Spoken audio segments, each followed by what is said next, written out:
Minister. That's not a warning to me, Mr. Speaker.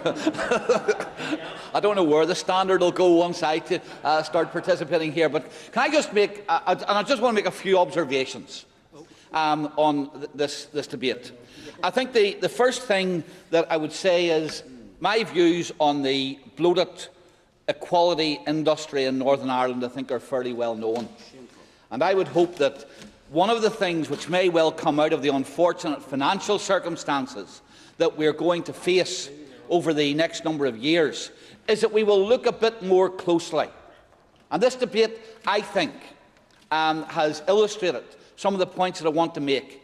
We'll look at a bit more closely at whether or not all of the apparatus which has been put in place, and by the way, and members have thrown figures back and forwards across the chamber this afternoon, those figures, that information, all comes at a cost.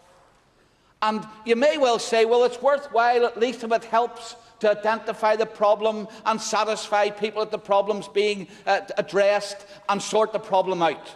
The truth of the matter is, people will be selective about it, as we have seen today. They will choose the bits that they like, will ignore the bits that they don't like, and in the meantime, the public purse takes up the cost of it.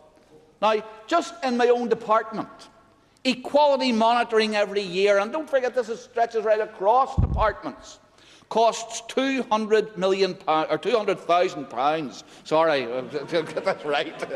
£200,000. You put that across. The department, the Equality Commission, and all of the other things that go along with it. And we ask. I think that the first thing that people have to ask themselves is: this really the way that we wish to spend resources in times of economic austerity? Is this really the priority we should be setting, especially since it is quite clear that it will not satisfy people on that side of the House, people on this side of the House, and all of the figures of the day have not, and I'll come to it in a minute, producing all of the figures in the day do not necessarily address the problem. And that's the first observation I want to make.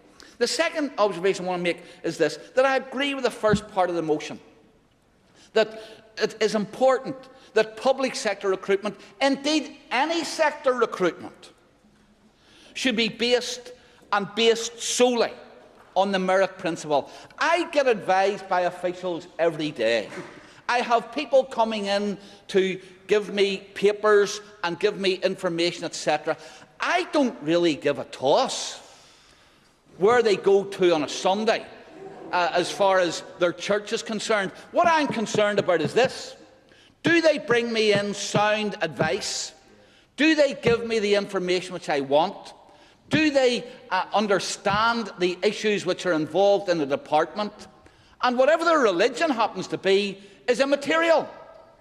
I want good quality advice, people who can do the job, people who are enthusiastic about the job, and people who will service the department and service it well. That should be the only qualification, as far as I'm concerned, that counts.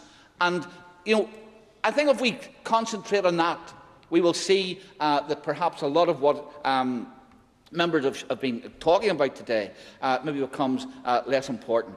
And the second thing I would point out is this: that if there is imbalance, and let's just have a reality check here, if there is an imbalance within some departments, and we've had lots quoted here today, usually the only way to resort to solve that, because you can't sack people because you've got too many Catholics or too many Protestants, you've either got to recruit more people in or wait until vacancies come. And the reality is this, that over the next number of years, we've already got recruitment freezes in some departments. Over the next number of years, we are not going to have the opportunity to recruit, let alone recruit on the basis of trying to resolve some perceived imbalance or discrimination. And in fact, in a year or two's time, this Assembly might just be happy that we're recruiting full stop, rather than dwelling on the issues of where those people are recruited from. The third thing is this, that my department, of course, is not totally responsible for all, and this is not some kind of Pontius Pilate act I'm doing now, by the way, but it is not totally responsible for all of the recruitment which is mentioned in the motion. And indeed, I would suggest to the member, if he is deeply concerned about the proposal of the motion, if he is concerned about the Northern Ireland Housing Executive, perhaps it is an issue which the DSD Minister at some stage would love to come to the dispatch box and talk about, because the DSD Minister, we know, is very concerned about imbalances. I served on the policing board with him when he waxed lyrical about imbalances in the policing service and what should be done, and I am sure he will bring the same vigour and determination and work to the job of the Housing Executive. So it would be useful maybe to get his reaction on it. As far as the department is concerned, and let me deal with the Department of Finance and Personnel, we do have a duty. On a duty which we fulfil, a duty which, as I have said, actually does cost us a fair amount of money every year. But like all public sector organisations, we have a duty under the Fair Employment and Treatment Northern Ireland Order 1998 to monitor the workforce, submit annual returns to the Equality Commission, carry out regular reviews of the workforce, carry out reviews of our employment practices and policies, and where we find a lack of fair participation or an imbalance, we're required to take steps to address the problem, and we usually do that in, and here's the irony of it, we usually do that in discussions with the Equality Commission.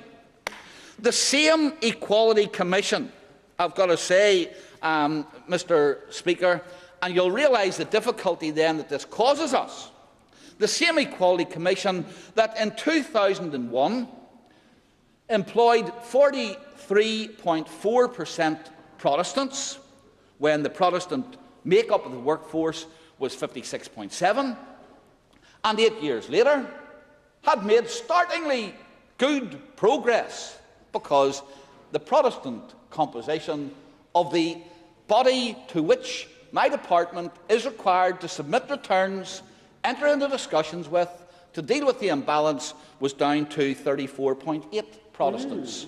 Now, I think, Mr. Speaker, you will see the difficulty that we face. We go to a body for advice on how we might deal with these imbalances, but that body, you've got to say, the advice you get from it might be rather suspect, since it can't sort its own house out. So how on earth can we go to it for advice to get our own house sorted out? But nevertheless, that's one of the ironies. And of course, we all know that employment practices and politics and all of this kind of thing is peppered with ironies in Northern Ireland. It's yet another example of those ironies. I know Mr. O'Loan would say it's because of attitudes of people like myself that it's like that. That's the point he has made. Although, despite the fact that over the years, when the SDLP and his party were trailing the name of the RUC and the police through the mud, he never ever thought that that may have contributed to Catholics not wanting to join. Indeed, there was always some other reason for it. But I digress, and I don't want to get down that route. In fact, I was trying to provoke him into an intervention, but he hasn't been provoked. Oh, he is. Oh, very good. Thank you. Thank you. And the only reason I hadn't intervened earlier was there's a phrase about giving a person enough rope to hang themselves, and I wanted to hear what the minister had said, but he's conveyed the tone of his speech at some length now. And while there's a amount of levity about what we say, I'm shocked to listen to a minister in this executive speaking in the terms in which this minister is speaking. To use the language of talking about a bloated equality industry, to say that all the figures of the day do not address the problem. He is therefore rejecting the mechanisms that we have used, the mechanisms of fair employment law and the monitoring of workforces, that he says we'd be happy to be recruiting at all and not concerned about these issues, not concerned about the issues of merit principle in employment practice. And he's telling us that the Equality Commission, a body established under statute, that its advice is rather suspect. For a minister of this executive to be saying those things is actually very serious and should cause considerable concern. Order. I mean, I've said in this House, order, the minister did give way. I mean, in this House continually I have said the good practice of intervention should be sharp and to the point. Short as well, to the point. Minister. Thank you. I'll regret doing that. I'll not do that again. That wasn't an intervention. That was a speech.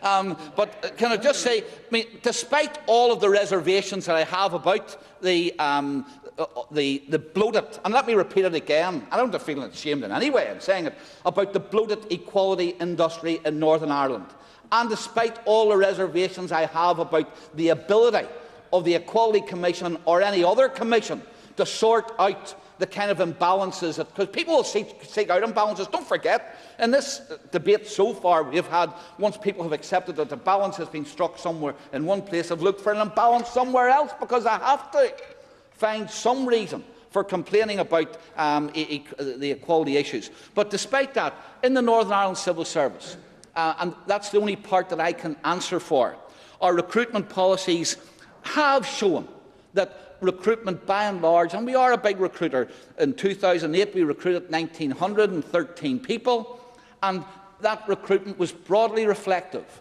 of the population, the working population. 53.1% Protestant, 46.9% Catholic. And indeed our total employment in the Northern Ireland Civil Service, 55% Protestant, 45% Catholic, is again broadly reflective of the population.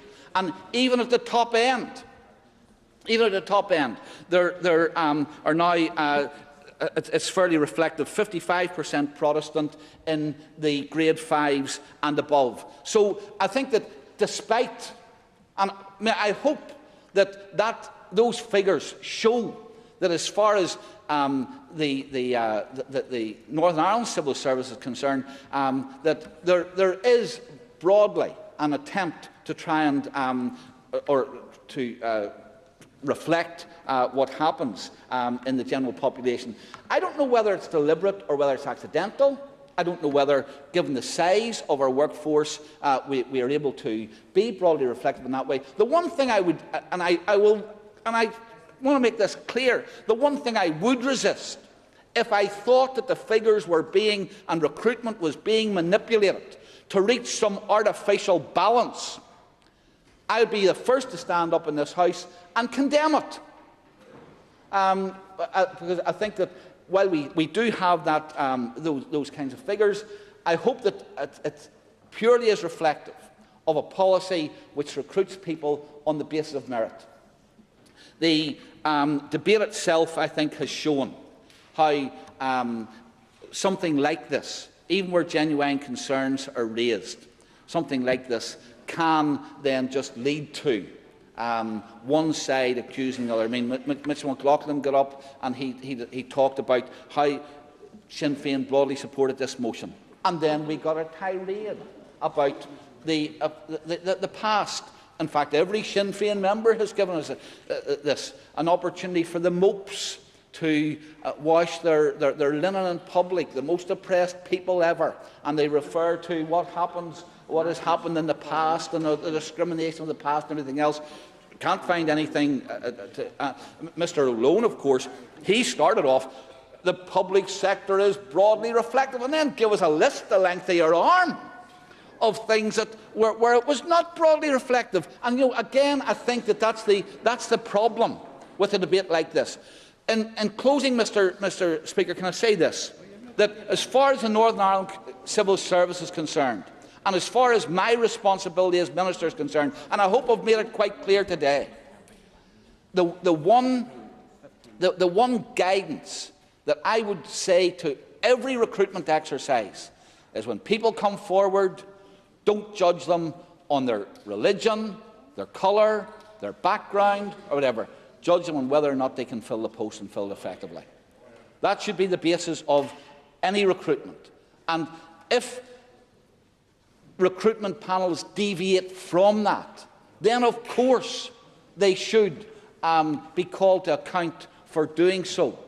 I think that the figures for the Northern Ireland Civil Service do reflect that, by and large, and given the numbers, and I think it probably is because of the numbers, that recruitment is reflective of society. And I'll bring the remarks to a close now. But I would just point out to members that, given the situation into which we're moving, we've got to ask ourselves, is this the way we really want to spend resources, and are we going to be in a position to sort this problem out by recruitment?